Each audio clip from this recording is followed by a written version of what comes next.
What's up, YouTube? We got another video for you guys today. As you guys know, the Shadow Royale limited time game mode is out now for the next like 6 days as part of the Halloween event. And I just want to make a video sharing some of my opinions on probably the best and the worst legends you could use in this game mode. So I will be choosing the top 5 best legends that you can use, in my opinion, and the top 5 worst legends you can use, in my opinion. Make sure you stay to the end of the video because I will fill in the middle with no explanations, but I at least want to just let you guys know where I stand on all your favorite legends. If you're new to the channel, welcome. If you're returning, welcome back. I hope you guys enjoy the video. If you do, please leave a like and subscribe, and let's just get started here.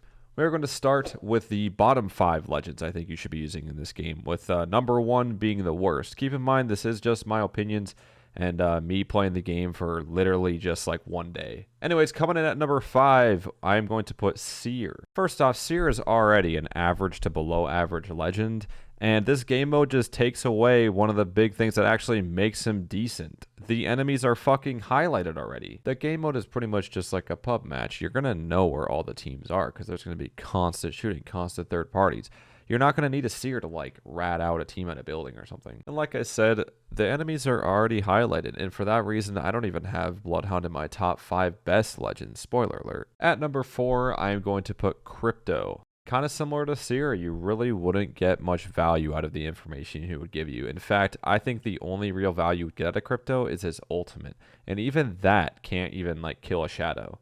At least I don't think it can. I mean, I'm pretty sure Crypto's ultimate only takes out armor. And Shadows don't have armor, so it would make sense. Not to mention there's no death boxes, so you can't even use him to like revive people. And like I said earlier, the highlighted enemies and just the speed of the game, I don't think it'd be worth it to like sit in your drone and like search for enemies, you know? Moving on to number 3, I have Lifeline. Now this one pains me to put it here because I am a Lifeline main myself, but so far in the games that I played, everybody just are fucking bloodthirsty bitches. So far in most of my games, I have had like no value reviving people. Everybody just finishes everybody off. I don't know why. I think it's stupid because then the person you finished off literally comes back and helps their team. Why would you kill them? Why? And just the pace of play, you're really not going to have very many opportunities to just sit there and heal up using the drone and stuff like that. And it's going to be really easy to level up your shields by killing Shadows, so most likely you're not going to be able to have to use the package either because you're all going to have good shields just off of damage. I also think another thing that really kills Lifeline in this game mode is just the fact that Shadows can revive. At number 2, I have Rampart. First of all, still pretty shitty legend, so honestly it was pretty easy to put her in my bottom 5. But let me just explain why she deserves to be here. This is a pub match. You are never going to be sitting in the same spot for a long period of time.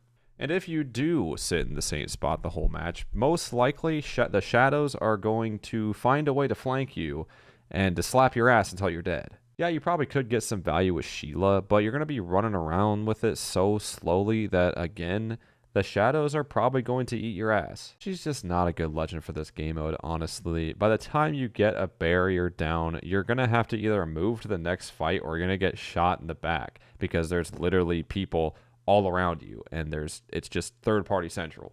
And then finally we have the worst legend to be using in this game mode, and this will probably be kind of ironic, but it's Revenant. Why the fuck do you need a Revenant in a game mode that literally has Revenant built into it? You don't need an extra life with the totem when you already have infinite lives. All the totem's going to do is literally send out a signal to the entire map and say, hey, there are people here. Come fight us. And since it's a pub match, people are gladly going to come fight you. And yeah, that probably would be pretty fun because you're just going to be in constant action. But if you're out there to get a win, you're probably not going to do it with Revenant. Not to mention, people are already on the lookout for Shadows, which is exactly what you become when you use the Death Totem. It's not like you're going to like catch somebody by surprise because, oh god, there's this dark figure coming after me type thing. No, people are already looking for that. Anyways, I just think Revenant is overkill and an absolute third-party magnet in this game mode. But let's get into the top 5 legends I think you should be using for this game mode. Let me know down in the comments what you thought about my bottom 5. And let's get started with the top. At number 5, I'm going to put Valkyrie. Honestly, this one was kind of a toss-up between Valkyrie and Horizon. I think they play very similarly. as far as like movement goes with Horizon's Q and just being able to fly with Valkyrie. But the reason I put Valkyrie ahead is simply because of her ultimate. I think it's just a lot more valuable in this game mode just to get yourself out of a sticky situation. Although the range on those asshole shadows are insane, so I don't really know how much of a difference it actually will make being in the air versus on the ground, because I've seen those things literally just jump miles into the air. It's just dumb. But the crowd control Valkyrie offers is just too good, and trust me, you're going to need crowd control in this game mode. Coming in at number 4 is the Gas Daddy Caustic. He does an excellent job at protecting you from the shadows. And what I mean by that is the shadows basically just want to bum rush your ass at all times. And Caustic makes them think twice. If they get hit by Caustic gas just once or twice, they are going to die. They are like one shot. Just tap them and they're dead. Not to mention that Caustic is just a solid legend in general. He's going to force you to do things that you don't want to do. If you put your gas traps in smart places, you are effectively going to completely take out the shadows in any fight that you play, which is absolutely huge in this game mode. Coming in at number 3, we have Pathfinder. Movement legends are pretty damn good in this game mode. I think it's pretty obvious. In fact, in the one day that I have played the game mode, I've seen so many fucking zip lines just be deployed all over the map all the time. It's actually kind of funny.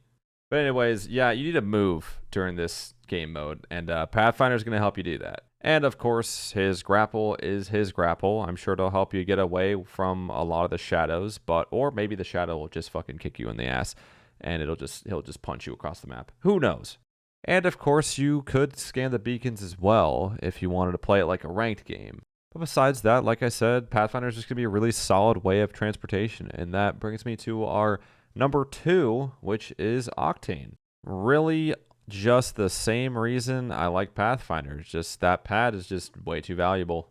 This is, of course, assuming that you're not going to get a boneheaded Octane player that's just going to be a dumbass and just try to 1v3 or 1v7 in this game mode. I will say you might want to be a little cautious while using the stim, because if you use it too much, it really could make it easier for you to get caught by a shadow, or like it might take off a full melee hit maybe. And you're not going to outrun those bitches either, so don't even try to stim away from them.